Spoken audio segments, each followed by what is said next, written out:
Entonces, al preguntarnos sobre aquello que vivimos al vivir nuestras emociones, nos encontramos con que distinguimos distintas clases de conductas relacionales. Por ejemplo, cuando en el fondo todos somos expertos en leer emociones. Es decir, hay ciertas cosas que son posibles desde una emoción y otras que no lo son. Pero la invitación es a ver que están a la vista, que todos podemos verlas porque no tiene que ver con la interioridad. A veces hay culturas, que se ven en Inglaterra, por ejemplo, en que es como de mal gusto hablar de los sentires de las personas o decirle, tú estás enojado, ¿qué te pasa? En cambio, nosotros los latinos, en fin, somos más llanos a eso, nos abrimos a los sentires. Sin embargo, entonces ahí a veces no vemos el hecho de que la emoción y el sentir, aunque se entrelazan, existen en ámbitos distintos. Entonces, por ejemplo, cuando seguramente todos ustedes alguna vez quisieron pedirle un aumento de sueldo al jefe, ¿qué es lo que hicieron? Esperaron a que llegara el jefe y miraron cómo venía. Si el tipo venía con las cejas así arcadas y pisando fuerte y pegaba un portazo, seguramente no era el momento para pedirle un aumento. Es decir, de distintas emociones son posibles distintas acciones. Y esto lo sabemos todos. Los niños, por ejemplo, cuando el niño quiere algo y le pide al papá, papá, cómpramelo. Y el papá, no tengo. Papá, cómprame. El niño sabe el momento en que el papá empieza a ablandarse y sigue hasta ahí. Ya, bueno, ya, cómpratelo. Entonces, las emociones son el fundamento de todo quehacer y de todo razonar. Es decir, lo que le da su carácter a una acción u otra es la emoción, no la operación particular que uno realiza. Si yo, por ejemplo, le hago así en la cabeza a un niño y le digo, bien, Juanito, muy bien.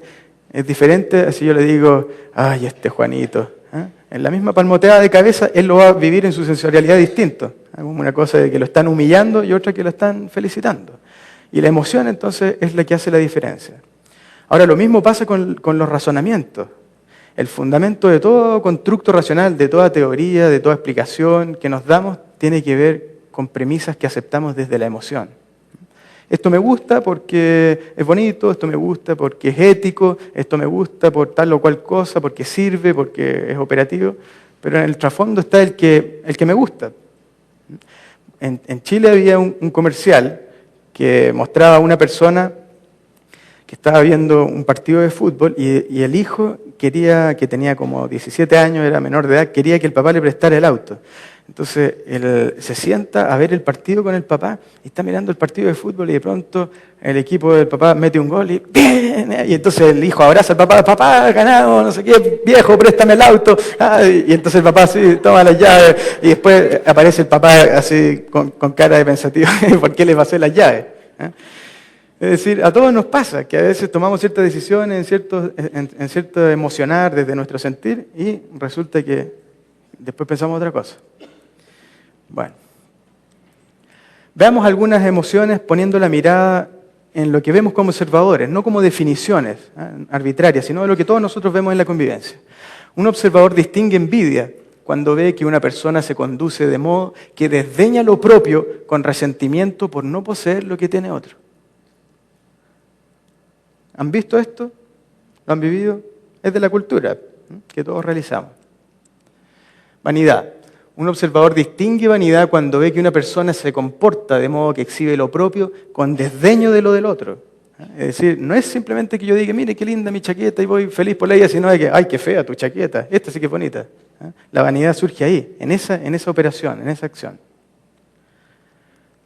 La superficialidad. Un observador distingue superficialidad cuando ve una persona se conduce apreciando las apariencias de algo en la ceguera sobre lo que lo constituye.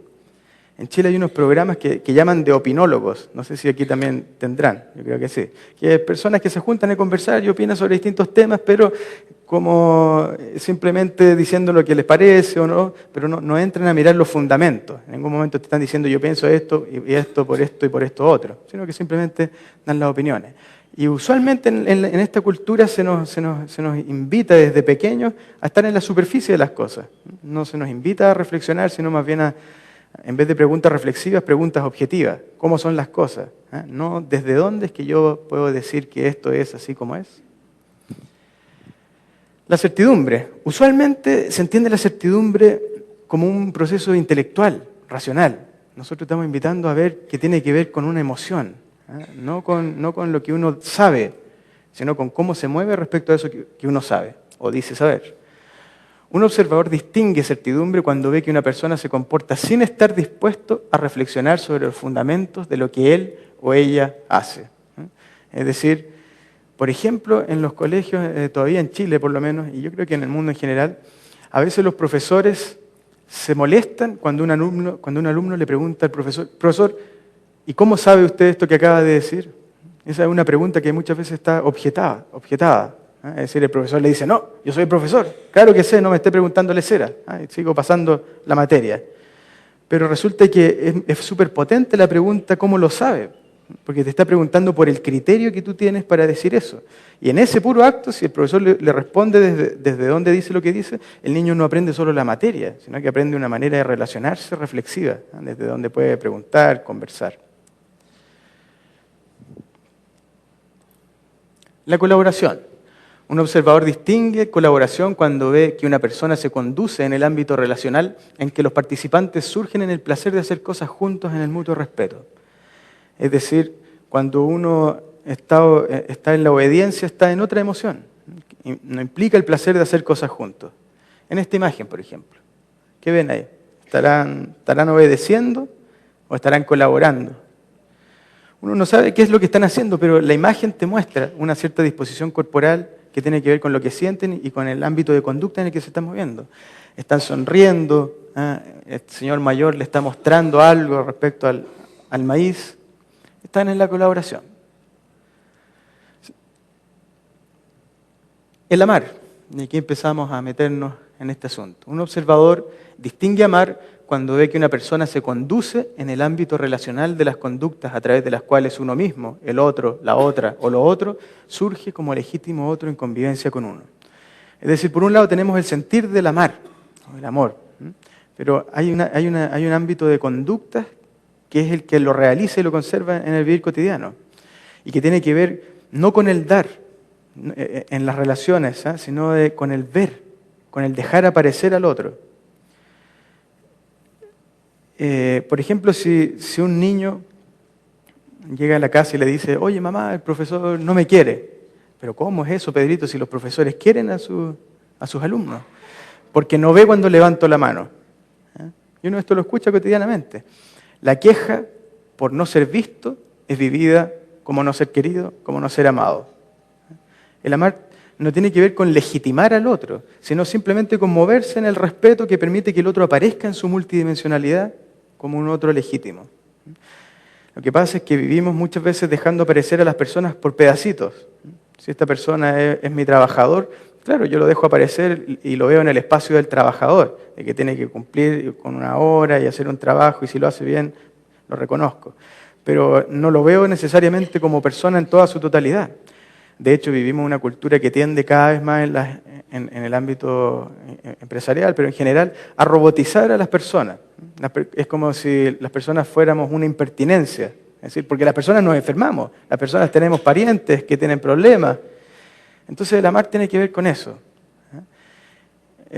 Otro caso, cuando una pareja, qué sé yo, que lleva harto tiempo, la señora se hace un peinado especial, se pone un vestido bonito y el marido llega del trabajo, qué sé yo, todo cansado, se echa en el sillón y entonces se pone a leer el diario. Y la señora que estaba ahí le abrió la puerta, estaba esperando, le dice, tú ya no me quieres, porque no viste que me arreglé este peinado para ti, me puse este peinado que tanto te gusta. ¿Lo vivimos así o no? Nos gusta tener presencia, no desde esta cosa ególatra de que uno está en un escenario y de que lo vean a uno, sino de que en el vivir cotidiano nos movemos teniendo esa presencia naturalmente.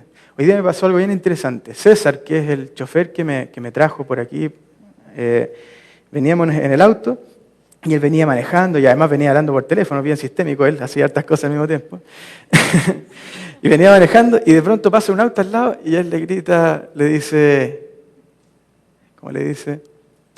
Pinchaste una rueda, le dice. En fin, todo eso en un segundo. ¿Qué es lo que pasó ahí? esa persona tuvo presencia para César. Él la vio como persona en todo el ámbito, incluso como ciudadano, en el sentido de que eso era peligroso. Esa persona podía tener un accidente y matar a varias otras. El amar es eso, es ver, es dejar aparecer al otro. Aquí, por ejemplo, vemos, qué sé yo, uno puede contarse mil historias al respecto, pero uno ve que están en la aceptación mutua, se están viendo. El niño no está diciéndole, esas son cosas de viejo, abuelo, yo no ocupo corbatas, y eso no está de moda. No, el niño está con entusiasmo y encanto mirando a este señor.